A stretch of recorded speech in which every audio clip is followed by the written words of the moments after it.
Jeep जो कि famous है अपने luxury plus 4x4 off roading SUVs के लिए।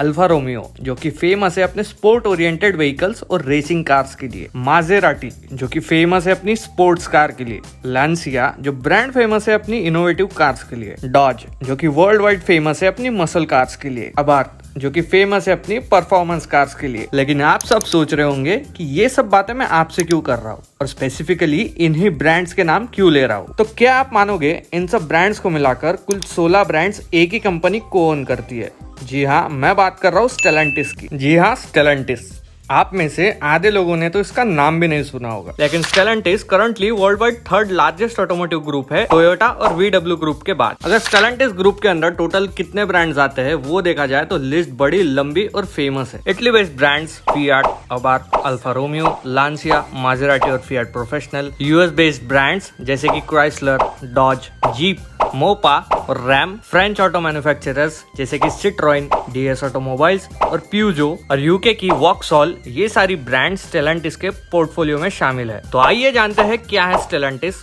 और कैसे इतने बड़े बड़े ब्रांड्स इस ग्रुप ने एक अम्ब्रेला के नीचे लाया। लेकिन आगे बढ़ने से पहले आपके कुछ सेकंड मांगना चाहूंगा, प्लीज जाके सब्सक्राइब बटन दबा दो और बेल आइकन प्रेस कर लो ताकि ऐसे ही आने वाले इंटरेस्टिंग कंटेंट का नोटिफिकेशन आपको मिलता रहे। बात करते हैं स्टेलेंटिस की, तो स्टेलेंटिस का निर्माण हुआ है 17 जनवरी 2021 को। जी हाँ, 2 साल पहले की बात है। अब आप ये सोचेंगे कि जो कंपनी 2 साल पुरानी है उसने इतने पुराने और रिनोन्ड ब्रांड एक्वायर किए कैसे, और जबकि स्टेलेंटिस इस ब्रांड की कोई कार भी नहीं आती। तो डिटेल में अगर बात करूँ तो हमें थोड़ा पीछे जाना होगा। 2019 में FCA जो कि फिएट क्राइसलर ऑटोमोबाइल्स ने फ्रेंच ऑटोमेकर रेनॉल्ट के साथ मर्जर का एग्रीमेंट किया, लेकिन फ्रेंच गवर्नमेंट की टैक्सेशन और भारी निगोशिएशन के वजह से इस डील की कुछ बात आगे नहीं बढ़ पाई। उसी दौरान FCA ने PSA जो कि पूजो SA को अप्रोच किया और फिर दिसंबर 2019 में दोनों ग्रुप का मर्जर एग्रीमेंट हुआ। PSA और FCA को लेके आपके मन में अभी सवाल आ रहे होंगे, तो वीडियो एंड तक देखना, सब क्लियर कर दूंगा। तो दिसंबर 2019 में दोनों ही ग्रुप्स ने वर्ल्ड की 4th largest car maker sales के हिसाब से बनने की इस विजन से एग्रीमेंट किया। दिसंबर 2020 को यूरोपियन कमीशन ने इस मर्जर को अप्रूव किया और फाइनली शेयर होल्डर्स द्वारा मर्जर अप्रूव हुआ एंड जनवरी 2021 में जन्म हुआ स्टेलेंटिस का। सो बेसिकली PSA और FCA का मर्जर हुआ और इस मर्जर को नाम दिया गया स्टेलेंटिस। हालांकि नाम भले ही स्टेलेंटिस है, पर जो ब्रांड्स इनके पोर्टफोलियो में है उनके नाम और लोगो में कोई भी बदलाव नहीं किया गया। अब ब्रांड वाइज अगर देखा जाए तो कौन सी ब्रांड कौन सी पेरेंट कंपनी से आते हैं, तो FCA की बात करें तो इनके अंडर आता है Chrysler, Dodge, Fiat, Fiat professional, Jeep, Ram, Alfa Romeo, Abarth, Lancia और मासेराटी। वही PSA की अगर बात करें तो इसमें ब्रांड्स आते हैं जैसे कि Citroen, DS automobiles, Mopar, Opel, Peugeot और वॉक्सॉल। तो दोस्तों ये तो था स्टेलेंटिस का फॉर्मेशन, पर जिन 2 कंपनीज ने इसको सामने लाया उनके बारे में थोड़ा जान लेते हैं, क्योंकि उनके वजह से ही आज स्टेलेंटिस वर्ल्ड में 3रे नंबर पे। तो उसके लिए तो हमें थोड़ा समय के पीछे जाना होगा। तो दोस्तों FCA जो कि है फिएट क्राइसलर ऑटोमोबाइल्स, ये भी मर्जर है 2 कंपनीज का, फिएट और क्राइसलर का।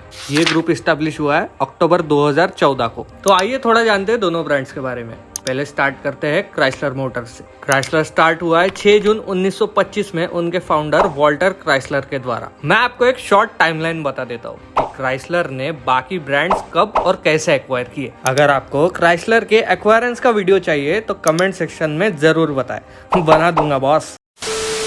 डॉज जो कि शुरू हो गई थी सन 1900 में, लेकिन 1928 में एक्वायर की गई क्राइसलर द्वारा एक स्टॉक एक्सचेंज डील में। जीप जो कि ओरिजिनली स्टार्ट हुई है 1943 में, लेकिन कंपनी लॉस में जाते हुए देख ओनर ने उसको बेचने निकाला। तब 1957 में क्राइसलर ने जीप को एक्वायर किया। रैम, वैसे देखा जाए तो रैम ये डॉज की एक चाइल्ड कंपनी है। पहले रैम के ट्रक्स भी डॉज के बैच पे ही बेचे जाते थे, लेकिन 2010 में रैम और डॉज ने स्प्लिट करके दोनों इंडिविजुअली सेल पर आए। अब देखते हैं सेम फियाट और उनके सब ब्रांड्स।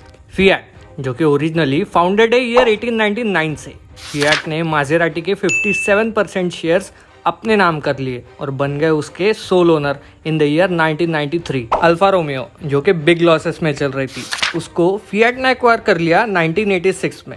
अबार्थ इसको फियाट ने एक्वायर किया जुलाई 1971 में। तो ये तो हो गए FCA और उनके सब ब्रांड्स। अब आइए देखते हैं PSA ग्रुप के बारे में। तो PSA का फुल फॉर्म है पूजो SA। पूजो स्टार्ट हुआ है 1810 में, लेकिन 1974 में पूजो ने सिट्रोइन के 38.2 स्टेक्स एक्वायर कर लिए।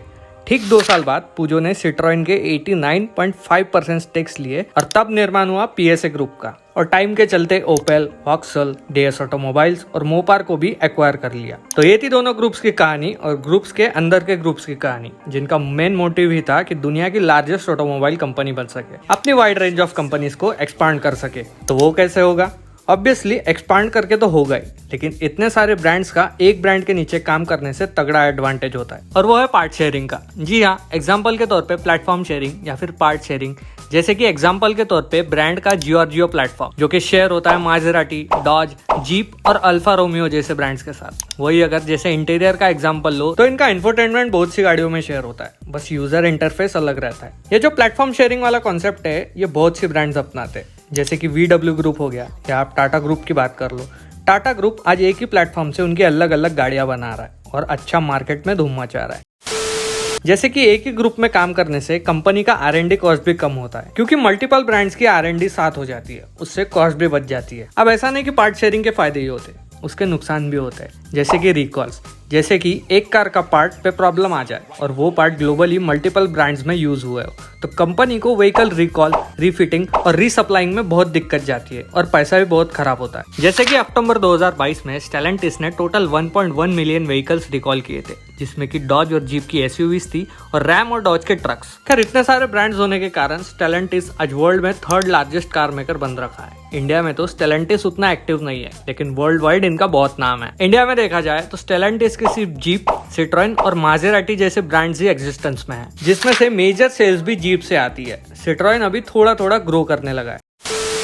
तो ये थी गाइस वीडियो, जहां हमने देखा स्टेलेंटिस और उनके ब्रांड्स के बारे में। वीडियो पसंद आए तो लाइक, शेयर और कमेंट। चैनल पे नए हो तो प्लीज कंसीडर सब्सक्राइबिंग और इंस्टाग्राम पे भी फॉलो कर लीजिएगा। तो मिलते हैं आपसे नेक्स्ट वीडियो में, तब तक के लिए bye bye, take care and thank you so much for watching.